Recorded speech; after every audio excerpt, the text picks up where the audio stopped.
Hello stranger, I'm Nora, your trusty narrator. And I'm Aaron. I guess I'm just here for the sake of it. Jokes aside, we will be the voice for Danny of HEX Games today. I'd like to give you a brief update on the development of my game HEX AGON, a minimalist 2D bullet hell platformer.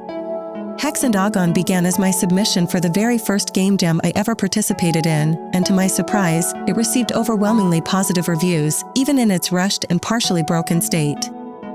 This was back in 2021, and after stepping away from the project for a while, I am now in a position to give it the attention it deserves.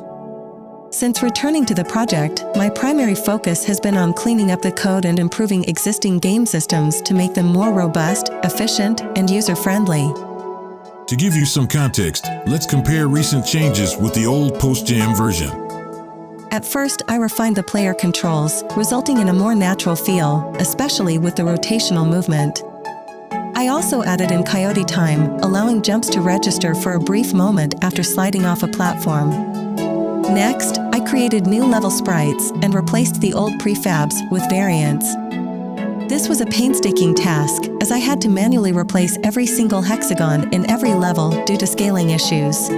However, this effort ensures that any changes to the prefab will affect all of its variants in the future, illustrating the importance of thoughtful asset structuring.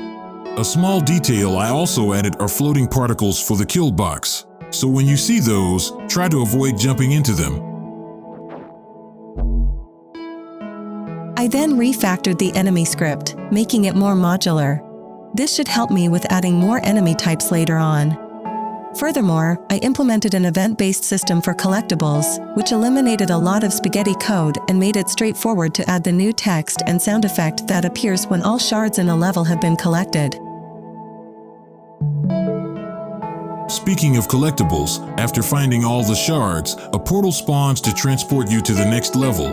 I enhanced its visuals and made it interactable instead of a trigger you jump into, giving players more control over when they choose to end a level.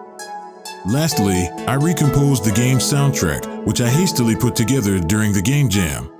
You have been listening to some of the new music throughout this video.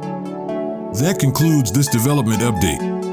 Looking ahead, my next priority is to overhaul the entire user interface, including the main and upgrade menu, and the addition of a level select screen. This aspect of the game is currently underdeveloped and doesn't fit artistically.